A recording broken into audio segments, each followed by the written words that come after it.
This is the MVP for shopping lists. We're tasked with, as a user, I should see a table view with a list of at least 3 grocery items in individual cells. This can be hard coded initially, but in further stretches, you'll want to allow the user to add and delete them. Okay, so let's go to Xcode. We're going to create a new Xcode project.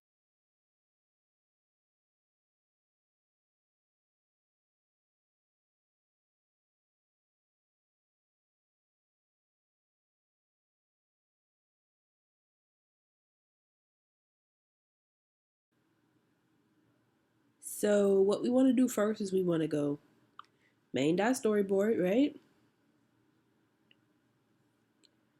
And then we'll go to our object library. We'll search for a table view. It's right there. We'll pull it onto the object library and we'll drop it. You can stretch it out.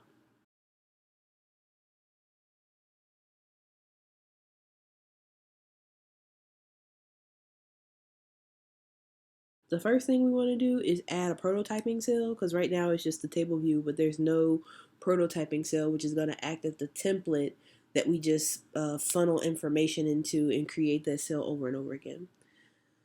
So we're going to go with the table view selected. We're going to go to the attributes menu, prototype cell, and increase that to 1, right? Then if we go and select the cell, which we can select the cell here, or we can select the cell just by clicking it here, right? So either way. And then over here in the attributes menu of the cell, we change this to what we want to call it. Let's say we call this cell, right? So now that we got that pretty much set up, we want to go to our assistant editor, okay? And we just want to connect our table view to our code. Give ourselves some room. And we're pretty much just going to connect it right under this UI view controller. So control drag it. You'll see the blue line. Let it go. You can call it whatever you want. I'm going to call this shopping table view. Right? It's an outlet. Connected. Great. So now we have this IB outlet. I'm just going to move it over. Give ourselves some more room, right? So now we have this IB outlet, and then we have our view did load function. So what we want to do after the outlet is we're going to create an array, and we'll call this array, give you some more space, let's declare this, so let's call it shopping, or let's call them items, right? Right, so let items, and we're going to let that be equal to, let's see, apples, and for it to put more than one item in an array, you put a comma, and then you do another quotation mark, and let's say it's bananas, another quotation mark and a comma, excuse me, no space, and we'll call the last one grapes, right?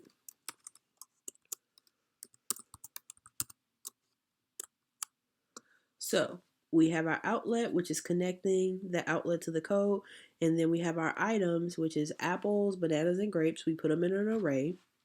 And we're just doing 3 because the MVP said at least 3. If you wanted more, you could put more in there. Moving forward, we'll change some things around so we can actually access the user input from there.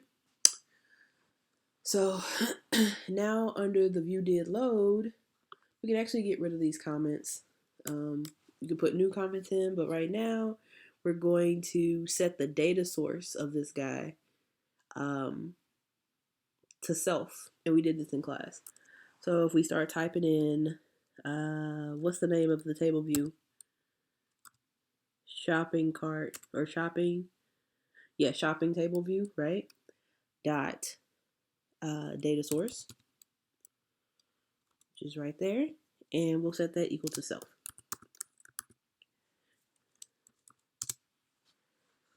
Awesome.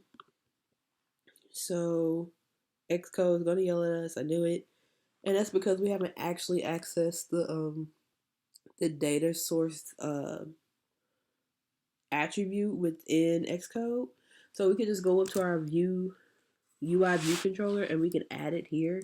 There's a couple of ways you can add it, but actually this is probably the easier way to do it. So just add it after your UI view controller. You gotta make sure that you put in UI table view data source. And if you just scroll down, it's right there, right? So now Xcode isn't yelling down here, it's yelling up here, which is totally fine. So let's see, what else do we have? So after we've declared that the self, now we actually have to rows, and we do that by typing a function keyword, right? Func, and then we can start typing table view, and we're looking for number of rows in section right there. You guys see that? All right, so it takes in an int, it returns an int, and then usually we could return in this code, we could return like the number of cells. Maybe we wanted to return 3 because we have 3 items here. But there's a way that we can return those 3 items without actually hard coding the number 3 in it. And we just put the array's name, which is items, right? Dot count. So that means that Xcode will count the amount of items in this array, in the items array, and return that, right? Okay. So now we're there. So we have one more function to put in, and that is function, and then table view again. And this time it's actually cell for row at. Let's see, where is it? Cell, oh, here it is. Cell for row at. Right. For the cell. So we'll have let cell. So the cell of the table view. We'll let that equal another table view function. And so it's called a dequeued reusable cell. See if there's any. Table view.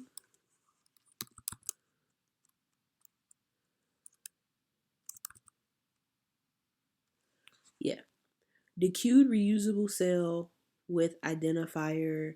And pretty much what just dequeued reusable cell, dequeued, that just means that as Xcode is trying to find what's to go into the next cell, it's looking to see what was in the information that was in the last cell. So it's similar information, similar data types to be put into that cell.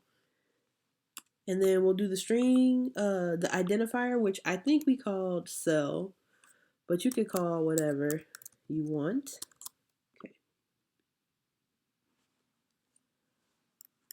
Actually,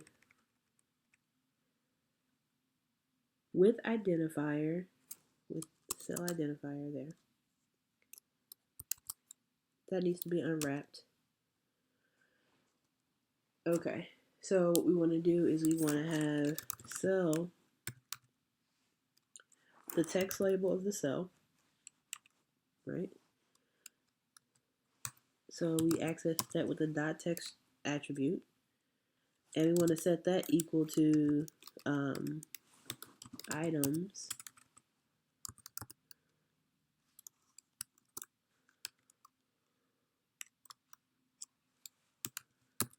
index path and then dot row.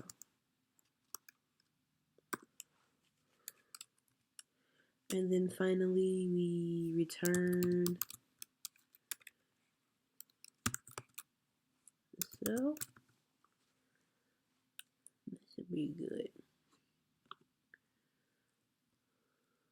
So we connected our IB outlet. We put in our items hard coded here. We identified the data source to be self, and then we added the data source up here behind the UI view controller. Then we added two functions, and one is number of rows in section, and the other one is cells for row and DQ reusable cell with identifier cell. So we put those in. We called our identifier, which in order to get the identifier, we have to highlight the cell and go to the attributes menu. It's over here, identify the cell there.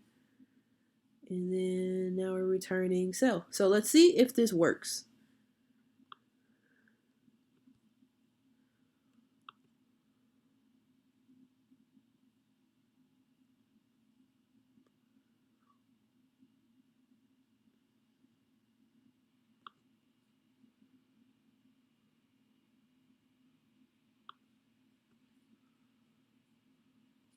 Awesome. Apples, bananas, grapes showed up. All right, let's move to stretch goal 1.